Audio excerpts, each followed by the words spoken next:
Ça, je pense que beaucoup de monde connaissent, la rouille, l'oxydation. On se retrouve en présence de pivot et moyeu.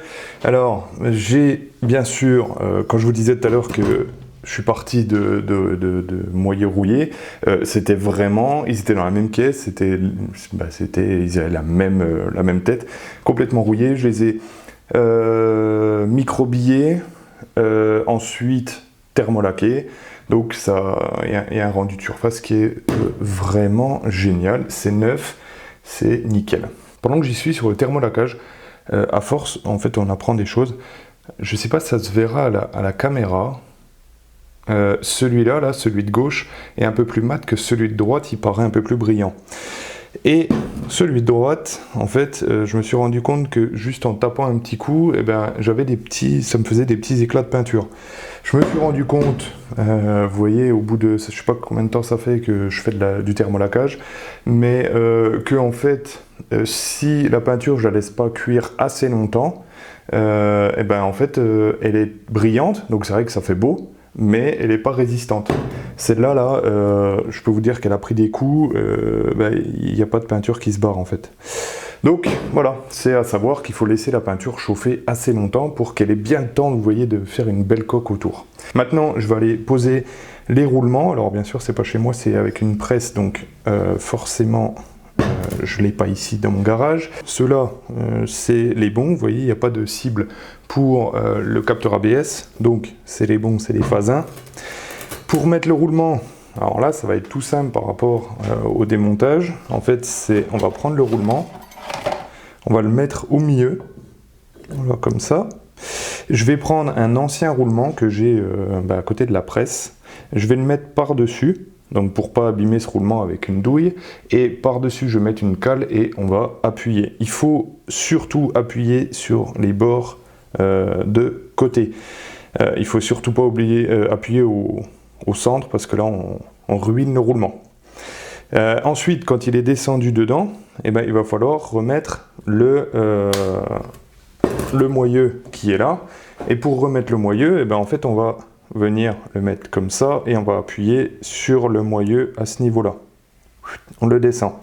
Sauf que là, il faudra appuyer sur le centre du roulement. Il faudra qu'il y ait une douille sur le centre du roulement, sur la bague, vous voyez, la centrale, pour appuyer. En fait, pour expliquer comment on remonte un roulement, c'est très simple.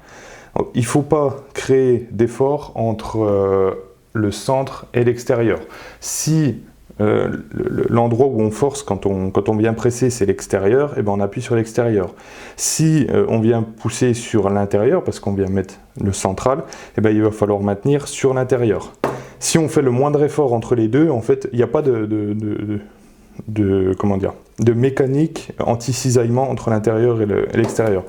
La moindre force, il part en javel. C'est du SKF, c'est les roulements que Retro Autosport m'a fournis. Ils sont nickel, ces petits roulements. J'ai mis le roulement. Normalement, il descend un tout petit peu. Voilà. Là, il est bien. Maintenant, pour pousser, il va falloir pousser sur l'extérieur. Le centre, c'est pareil, la petite tôle en ferraille, il ne faut surtout pas appuyer dessus. Donc, il faut vraiment appuyer sur les 4-5 mm là, qui sont sur le bord. Et là, on sera parfait. Pour appuyer, moi, là-dessus, ce que je fais, je garde toujours les vieux roulements que j'ai démontés. Vous voyez, il n'y a plus rien au centre, il n'y a que la bague extérieure. Donc, si je le mets bien bord à bord, hop, il n'y a pas de souci, ça va bien pousser. Ensuite, je mets la tôle qui est là par-dessus et je pousse pour tout descendre. Ensuite, quand on est, vous voyez, en pression, donc là, il doit y avoir... il n'y a presque rien. Hein. On vérifie bien que le roulement soit... Voilà, tout soit bien centré. Et après, on pousse tout doucement. Et normalement, ça va descendre centimètre par centimètre, voire millimètre par millimètre. Surtout si ça bouge, même ne serait-ce que 3 microns, là, vous arrêtez, vous remettez tout en place, parce que si la partie haute vient à bouger un tout petit peu et vient abîmer la tôle au centre, là, vous pouvez tout défoncer.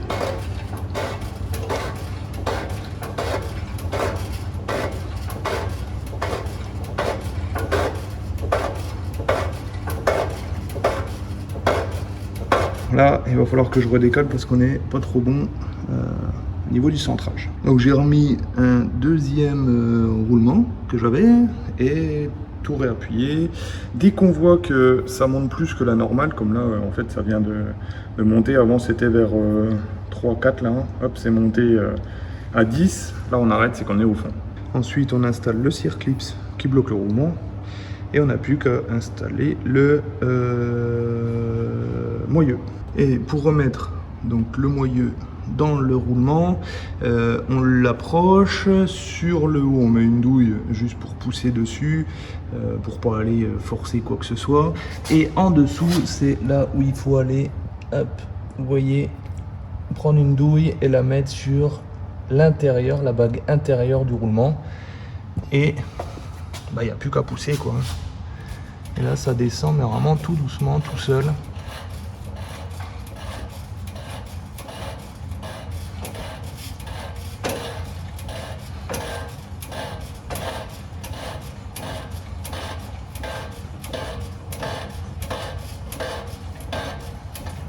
Hop là, là j'ai senti à la main que c'est monté en pression. On arrête, il n'y a pas besoin de plus. Et on peut tout enlever et tout est remonté. Pas de bruit de roulement, rien, nickel. Bien monté, peinture neuve, nickel. Alors pour remonter la suite, c'est-à-dire les cardans, on va devoir remettre des joints de cardan neufs. Donc là j'en ai, alors je savais pas si c'était les bons parce que ça fait quelques temps que je les avais. Moi j'ai tout mesuré, ça a l'air d'être ça, puis bon, à part la 206 RC, autrement, j'en ai pas racheté d'autres. Donc là, c'est bon, on va les tapoter pour les remonter.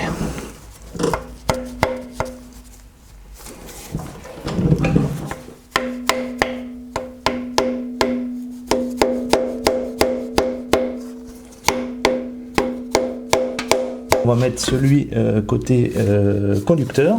Donc lui, c'est très simple. Hein. Vous le mettez dedans. Hop. Et voilà, il est dedans. Faites gaffe quand vous le posez à pas percer un soufflet, ça serait un peu embêtant quand même. Maintenant, on va pouvoir monter le moyeu complet avec le pivot. Donc hop, je le mets dans la suspension et je viens coller le cardan dedans.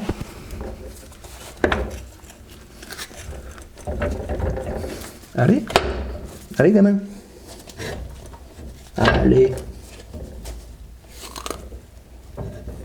J'espère que ma peinture l'empêche pas de passer. Bon, je vais le sortir de la suspension.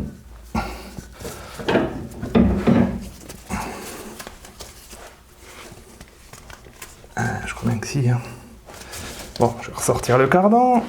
Ah. Hop, bon, j'ai fait différemment. J'ai mis côté pivot. Je l'ai déjà mis devant. Et je vais remettre côté boîte de vitesse. Voilà. Donc ça c'est bon. Maintenant, on va aller y mettre la suspension. Voilà. Je vais en profiter, je vais mettre tout de suite la fixation de la suspension. Hop. Alors ce qui est bien quand c'est neuf, c'est que ça coulisse très très bien. Voilà. Donc là, au moins, elle glisse plus. On va remettre le triangle en dessous. Hop là.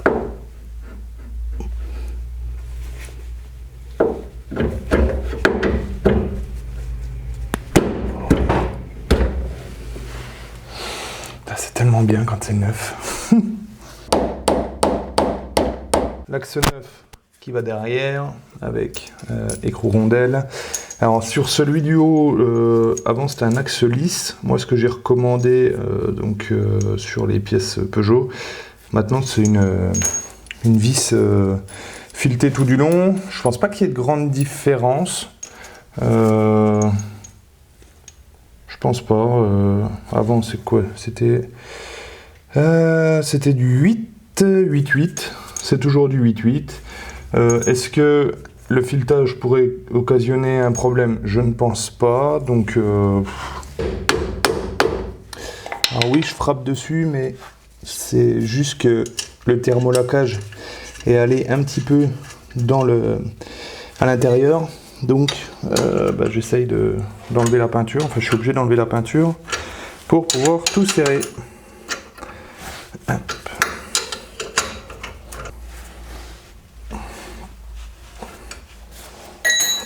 On met derrière la rotule de direction dans le moyeu, enfin le pivot. On lui met son petit écrou. Ceux-là, ça fait 3 ans que je les ai, TRW. Je sais même pas si c'est les bons, je sais pas si j'avais commandé ça sur Autodoc à l'époque. Je sais même pas pourquoi je les avais commandés comme ça à l'avance, mais bon. Je m'étais dit peut-être que ça allait aller beaucoup plus vite que ça. Bon, TRW, voilà, il n'y a rien à dire de plus. Hein. Comme je vous dis, j'espère juste que c'est les bons. Normalement, oui. Est-ce qu'il y a les vis avec il faut que je regarde. Tac, je pense pas. Hein. Non, de moins en moins de marques les mettent. Oui, forcément. J'en ai une pour le moment.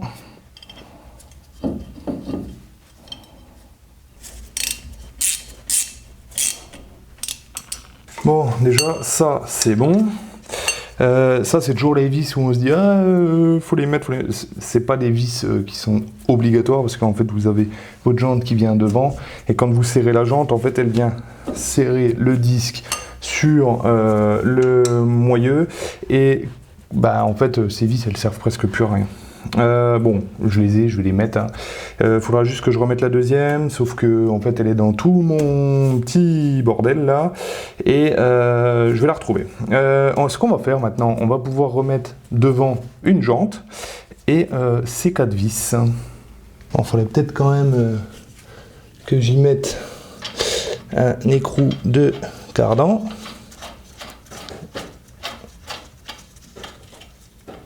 Hop là. Et je vais essayer d'y mettre la jante dessus. Alors là, je vous le dis, c'est juste clairement pour la photo. Parce que va falloir que je les renlève pour mettre des pneus et puis surtout pour vernir les jantes. Mais depuis le temps que la voiture a arrêté, ça fait du bien quand même d'avoir un peu de finition, on va dire. Là, en fait, on voit que ça avance un peu. Ça me fait plaisir aussi parce que je commence à passer un peu des pièces. J'en ai beaucoup là qui sont stockés. Ça me prend énormément de place. Donc, ça fait du bien que ça avance un peu. On se retrouve à remonter les panneaux de porte de la 205 GTI. Alors, on est sur le panneau de porte à l'envers et j'ai certains clips qui sont cassés, forcément avec l'âge qu'ils ont. Il y a un moment où ils ont fait leur temps, donc moi j'en remets des neufs. Je les ai achetés clairement chez Noroto. C'est de la marque Restagraph. Alors vous avez plusieurs références. Celle-là c'est la 102 de chez Restagraph. J'ai vu qu'il y en avait aussi pour Peugeot, ils se ressemblent très fortement. Il y en a, c'est juste qu'il n'y a pas le petit joint en caoutchouc, tout ça. Bon, ça fait le même job, donc il n'y a pas de souci. Quand c'est comme ça, vu que c'est pas la seule voiture que je fais, souvent j'en achète 3-4 sacs, ça vaut 3 balles le sac de 10. J'achète 3-4 sacs et puis au moins on rentabilise le voyage. Voilà, donc là je les ai tous remis. Les petits clips là, ils sont bons. J'ai la vis de fixation pour la ceinture parce qu'il faut la mettre avant de remettre le panneau de porte. La vis est là. On va pouvoir reboulonner ça sur la caisse et replaquer le panneau de porte devant.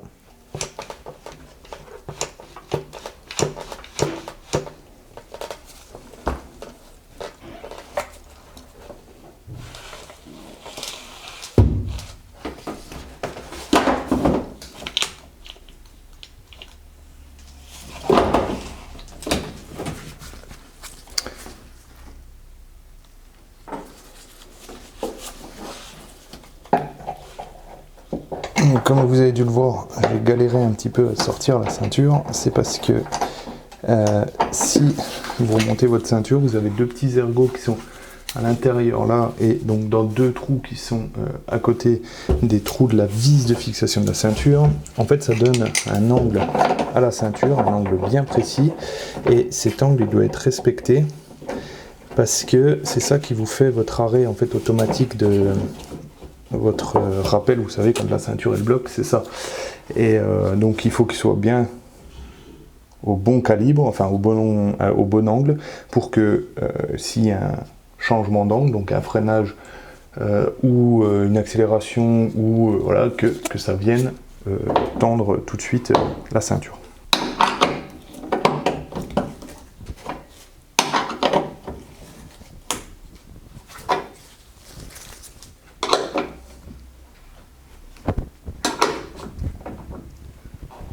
Voilà, on est pas mal. Ça là. Je vais passer les clips qui vont derrière en premier. Ah, c'était quoi ça? Ah, un clip qui est tombé.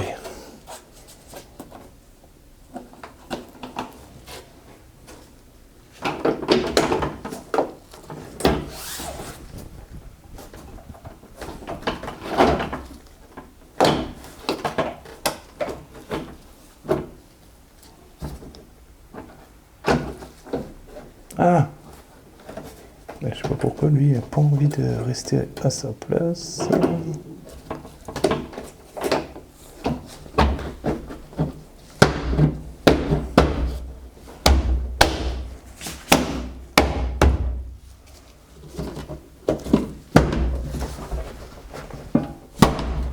Ah, quand même.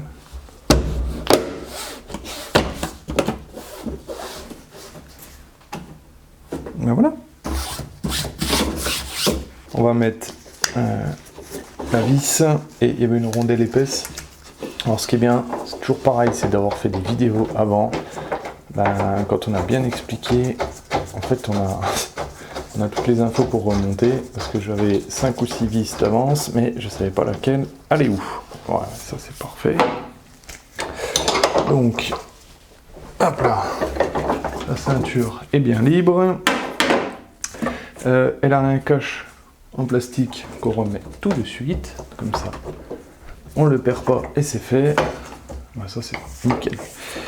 L'autre bout de la ceinture il se met à la fin quand on a remis la moquette et tout. En parlant de ça, il va falloir que j'en commande une. Alors Retro Autosport m'a envoyé les nouvelles durites qu'ils refabriquent. Donc c'est celles qui sont principalement autour du tiroir d'air additionnel. Donc il y a celle qui vient en fait de la pipe d'admission et qui va au tiroir d'air additionnel, et il y a l'autre qui revient du tiroir d'air additionnel et qui va vers, je crois que c'est le collier qui est entre le débitmètre et le boîtier papillon. Bon, après c'est marqué, il y a le petit, comment dire, le petit autocollant qui vous le dit. Donc celle-là, c'est celle qui va du dessous de la pipe d'admission. Donc, hop, je la mets dessous, voilà. On va la faire passer dans le niveau du moteur, là.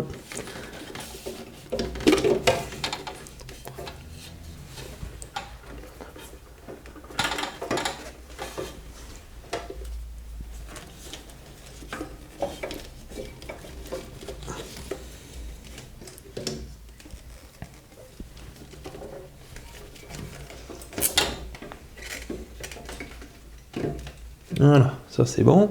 Et la deuxième, bon, je vais pas pouvoir mettre grand chose, mais en fait c'est celle qui, enfin quand je dis je vais pas pouvoir mettre grand chose, c'est que en fait aux deux bouts j'ai pas ce qu'il faut quoi. Donc j'ai pas le tuyau qui va là, et j'ai pas le tuyau non plus, puisque j'ai pas le tiroir d'air additionnel. Je vous ai pas montré le cardan côté passager, donc le cardan long qui a quand même la particularité d'avoir lui son roulement. C'est parce que j'ai eu un souci de transport, c'est-à-dire que pendant le transport en fait ils m'ont clairement éclaté un soufflet de cardan. Retro Autosport ont été super sympas, ils m'ont renvoyé un soufflet de cardan et en fait ça va me faire la prochaine vidéo puisque je crois que j'ai jamais fait de soufflet de cardan sur la chaîne, donc on va en parler très prochainement et bon, je vous expliquerai comment faire, enfin comment moi je fais sur ce cardan là. J'espère que cette vidéo vous aura plu, vous pouvez bien sûr me retrouver sur Instagram, Facebook et Discord. Moi je vous souhaite à tous une très bonne semaine et surtout, restaurez bien.